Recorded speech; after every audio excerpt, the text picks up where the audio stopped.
पूछने होते हैं, सवाल पूछे जाते हैं।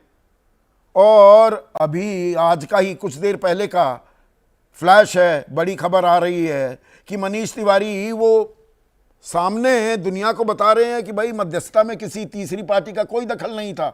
राहुल गांधी जो सवाल पूछ रहे हैं उनको पलट रहे हैं मनीष तिवारी। संदीप जी, मैं समझती हूँ बहुत ही शर्मनाक है कि आज जैसी नाजुक परिस्थिति में भारत खड़ा है, उस वक्त जब देश की अनेकता में एकता की मिसाल दिखाने की जरूरत है, गंगा जमनी तहजीब, कौमी एकता, बहुलता और विभिन्नता को प्रतीक बनाकर विश्व पटल पर प्रचारित और प्रसारित करने की जरूरत है। ऐसे में भी आप देखेंगे कि अपनी ओछी सांप्रदायिक राजनीति से भारतीय जनता पार्टी और उसके नेता देश की धरती पर बाज नहीं आ रहे हैं। आपने मुझसे एक सवाल पूछा, मैं उसके जवाब में तो ये कहना चाहती हूं कि देश की धरती पर विपक्ष के तमाम नेताओं को आप कहते हैं आईएसआई के एजेंट है, पाकिस्तान परस्त है, पाकिस्तान चले जाएं, और उसके बाद उन्हीं नेताओं को, उन्हीं राजनीतिक दलों से निकले हुए नेताओं को आप उस प्रतिनिधि मंडल का हिस्सा बनाते हैं जो दलगत राजनीति छोड़कर दलगत एकता का प्रचार करने के लिए और देश की छवि को, पाकिस्तान के मंसूबों को, उनकी नापाक हरकतों को ध्वस्त करने के लिए विदेश जाता है। पर उसके लिए भी पहले हल्ला काट देते हैं ना जी। हमसे नहीं पूछा शशि थरूर को क्यों ले गए, 4 आदमियों के नाम हमने दिए, उनमें से एक आदमी का ही नाम लिया, उसे एक आदमी को ही बुलाया। संदीप जी देखिए, जो सत्ताधारी दल है उसके मन, वचन और कर्म के विरोधाभास को मैंने प्रकट किया आपके सामने। राजनीतिक दल से प्रतिनिधि मंडल में कौन जाएगा, ये हमारा विशेषाधिकार है इसका चयन करने का और सरकार को बताने का। उसके बाद अगर सरकार या तो नाम मांगे तो फिर उसको स्वीकार करे, ये बात हमने कही। लेकिन उनकी खुद की नीति में कितना विरोधाभास है।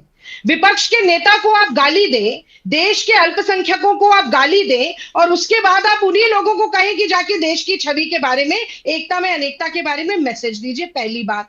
और दूसरी बात आप ये देखिए, आपने तमाम उदाहरण दिए, आपने विजय शाह का उदाहरण दिया, बिल्कुल सही बात है। वो सोफिया कुरैशी जब वो ऑपरेशन सिंदूर की ब्रीफिंग देती थी तो सीना चौड़ा हो जाता था, गर्व से सर ऊंचा हो जाता था। वो उनको आतंकवादियों की बहन बता दिया सिर्फ इसलिए, व्योमिका सिंह को नहीं बोला, इसलिए बोला क्योंकि वो मुसलमान है।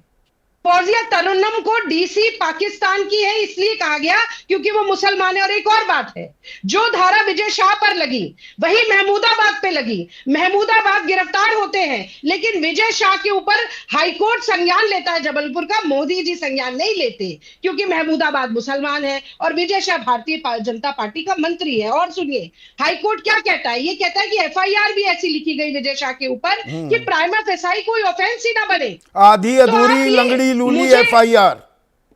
बिल्कुल। तो मैं तो ये कहना चाहती हूं कि अगर रवि कुमार, विजय शाह और ये अलीगढ़ की भी हम घटना देख लें जिसका जिक्र आपने किया, जिसमें कि लाइसेंस प्राप्त मुसलमान मीट व्यापारियों की मॉब लिंचिंग हुई, तो इनको ये हिम्मत कैसे होती? ये हिम्मत इसलिए होती है क्योंकि इनके सर्वोच्च नेता आज भले ही कुछ कह रहे हो मोदी जी, लेकिन वो क्या बयान देते हैं? अमरोहा जाते हैं, मुसलमान का वोट चाहिए तो मोहम्मद शामी भाई है, और अगर नहीं चाहिए तो मुसलमान घुसपैठिया है। उसकी तुलना तो कुत्ते के प्रधानमंत्री पिल्ले से तो की जाएगी। सार्वजनिक सलाह दे रहे, कपड़ा देखकर पहचाना जाएगा, तो कौन हिम्मत बढ़ा रहा है? प्रधानमंत्री संदीप तो जी सीधे सीधे सलाह दे रहे हैं, गैर जरूरी बयानबाजी से बचें, सार्वजनिक रूप से बयान देने से बचें, अनावश्यक टिप्पणी ना करें। सीधा संदेश दिया जा रहा है प्रधानमंत्री की तरफ से। तो देखिए, मुझे लगता है कि मोदी जी के खाने और दिखाने के दांतों को अगर हाथी देखेगा तो शर्मा जाएगा कि मुहावरे में मेरा नाम क्यों है। क्या कार्रवाई हुई? आपने ठीक कहा, 26/11 के बाद देश के गृह मंत्री और यूपीए सरकार के गृह मंत्री का इस्तीफा लिया गया। मणिशंकर अय्यर ने अगर प्रधानमंत्री मोदी के लिए गलत शब्दों का प्रयोग किया, उनको निलंबित किया गया। रोज रेल हादसे होते हैं, अश्विनी वैष्णव के ऊपर कोई कार्रवाई नहीं होती, विजय शाह के ऊपर कोई कार्रवाई नहीं होती, और लिख कर ले लीजिए आप, एन रवि कुमार के ऊपर भी कोई कार्रवाई नहीं होगी। इसलिए नहीं होगी क्योंकि मोदी जी इकबाल बढ़ाते हैं उन लोगों का, उनकी राजनीति चलती है हिंदू मुसलमान, हिंदुस्तान पाकिस्तान, शमशान कब्रिस्तान करने से। आप छोड़िए, डिबेट, एक भाषण मुझे बता दीजिएगा, आप तो इतने सालों से पत्रकार हैं, जिसमें भाजपा का कोई व्यक्ति बैठा हो और उसने हिंदू मुसलमान की बात ना की हो।